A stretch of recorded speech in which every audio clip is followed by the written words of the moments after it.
Police Headquarters, Los Angeles, California. Gentlemen, the coroner's inquest held over the mutilated body of Professor Carhart to account for the baffling circumstances surrounding his death gave the verdict. Met death at the claws and teeth of some wild beast, presumably a mountain lion.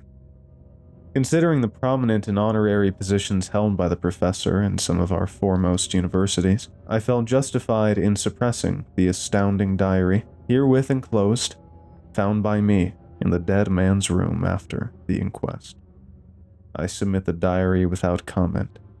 Any conclusion derived from its perusal can be only too ghastly and unbelievable. Respectfully, J. Donahue, Operative. July 10th. As we entered the canyon, that dreaded sensation of oppression and suffocation surged upon me, and I tore away my collar and lifted the hat from my throbbing head.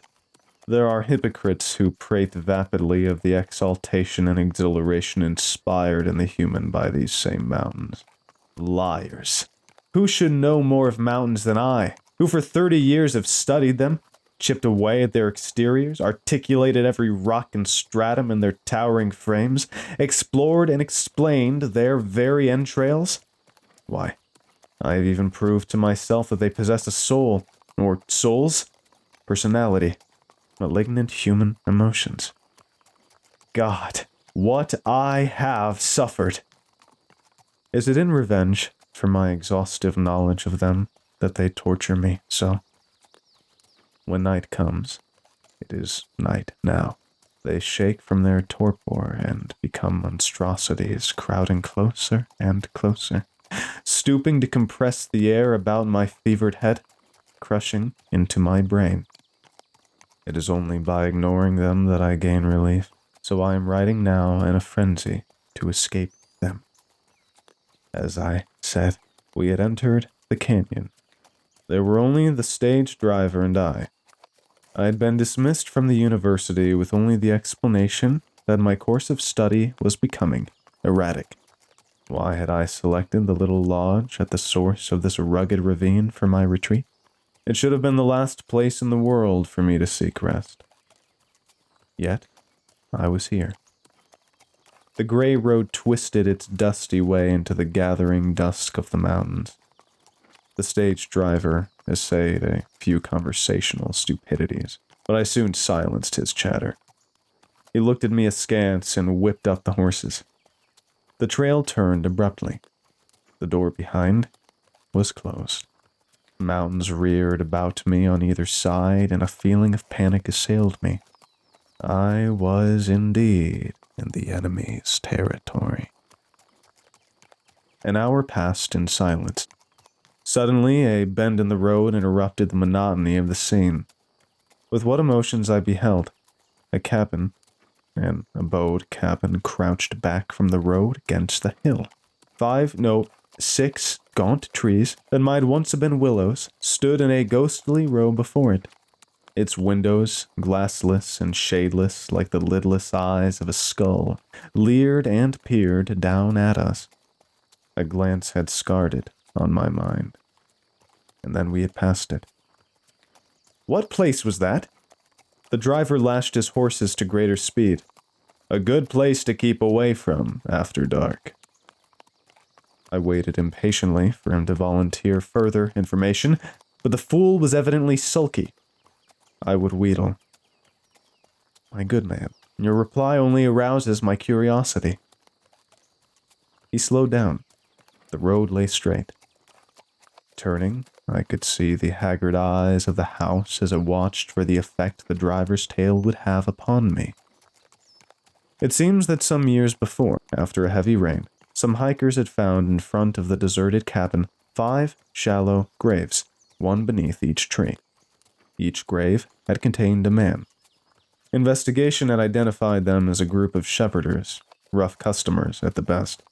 They had evidently spent the night in the cabin, for the place was littered with empty bottles, cards, and poker chips. Who had committed the wholesale murder and buried the bodies was never discovered. Rumor had it that the 5 shepherders had located a mine back in the mountains and had hired a geologist to go with them to assay the ore, but this was never substantiated. There was no one who had actually seen the geologist or knew much about the mine. Where are the bodies now? The driver shrugged. Nobody claimed them, so they were thrown back into their graves, the dirt shoveled on again, and left till the judgment day. Well, if they are dead and disposed of till the day of judgment, why are you afraid of this place? I asked with some scorn. He shook his head darkly. There's 6 trees and only 5 have graves under them. Well? They say there's a curse on this place until the 6th tree has a dead man, too. Bah! I cried. Nursery tales! But I must have spoken strangely, for his long whip curled out over the horses' heads, and we swung around the last bend. No longer was the cabin visible, but I knew I would return. It must have been midnight as I approached the cabin, a midnight that held its breath and waited for something. A hush of expectancy had stilled every sound of the night. I stepped over the graves. 1, 2, 3, 4, 5. There was no wind, and yet I am sure I heard a rustle. Or better, a faint creaking in the naked branches of the 6th tree as I passed beneath it. Suddenly, I halted. My heart swelled and burst into a volley of stifled beatings. There could be no illusion. One lurid glow slowly grew from the surrounding darkness. There was a light within the cabin. Someone was there. I lashed my cowering senses to action and noiselessly approached the window. Staggering, I clutched the window ledge for support. The uneven light from a guttering candle secured in an empty bottle disclosed what I had, God help me, expected to see. They, 1, 2, 3, 4, 5 of them, they were there. The same, and yet how infinitely horrible. Lifelessly, yet with terrible relentlessness, they played at their everlasting cards. Their dank hair hung in wisps over sunken eyes. The leathery skin of their faces sagged loosely over fleshless skulls. Their clothes hung in tatters, slimed with earth and mud. And their hands, fascinated in terror, I watched those lean, blackened claws deal the mildewed and ragged cards. Their nails, long and broken, scratched over the rough table as they clutched at the chips. They were intent on their game, unaware of my presence. But even as I gratefully assured myself of this, their eyes were on me. There was no hate, no fury, no fiendish glee in their expression. Rather a blankness, a patient waiting. They had ceased to play. All the waiting in the universe concentrated about me. There was a vacant place beside the dealer. When I could resist no longer, I went within. The dawn lay pallid on the hills when I flung away from the cabin. There was no sound or motion from the 6th tree as I shrank from its reaching fingers. When clear of it, I ran in the madness of terror to the hotel, locked my door, and fell sobbing in wrath and exhaustion on the bed. I had lost. There was no depth to the agony of my soul. We had played for no obvious stakes, but only too well I knew the prize for which we fought. There would be 2 more nights of play, with 2 more chances to win. I arose, bathed my scorching brow, and all day I sat figuring. As a man of science, I had often scoffed at the thing called luck, for any game of cards must be reducible to some science or system. Night found me triumphant. Scarcely could I wait for the darkness, that I might hasten to their humiliation. And that night, I won! I won, I say! They were waiting for me, as before. The cards were dealt, and then I proved that all things are explained by science.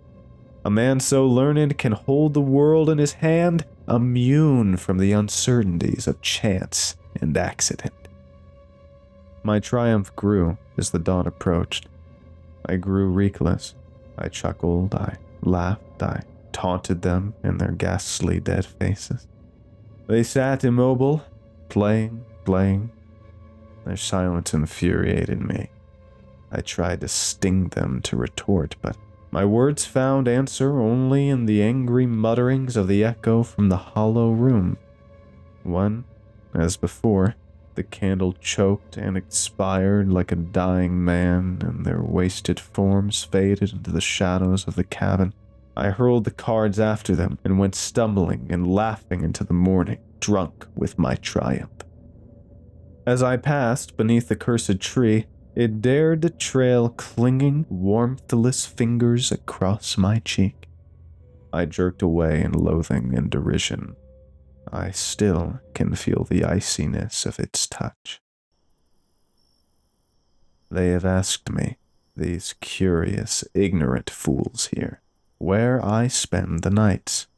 They talk and whisper about me in little groups, then grow silent and disperse when I approach. Well, tonight is the last night, and then I shall be free and far away. If I had not been a man of science and evolved a system, then I might have known defeat, and these gaping fools might have something to fill their empty brains and furnish them with silly chatter. They would find my mutilated body, clawed as though by a mountain lion, flung into a shallow grave beneath the 6th tree. But I shall not lose. When this night curdles into dawn, I shall stuff their own dirty cards down their withered throats and crowd them back into their filthy graves, stamping the dirt upon them until it fills their mouths and blinds their staring eyes. And the tree? I shall leave it to wring its bony hands forever in impotent chagrin. But why am I lingering here? It is time for the game to begin. And they are waiting.